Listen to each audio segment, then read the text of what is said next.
In today's video, I'll teach you how to update NBA app.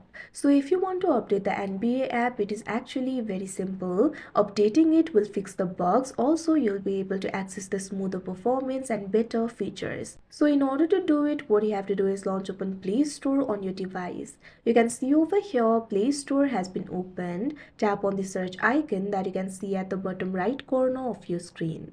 Now tap on the search bar that you can see at the top. Now what you have to do is simply search for NBA.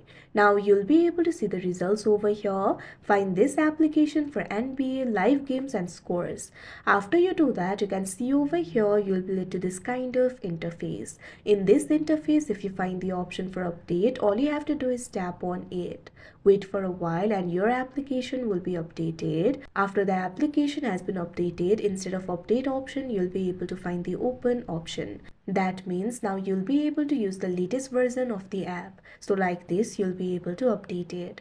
So that is how you update NBA app. I hope you found this video helpful. Thank you for watching.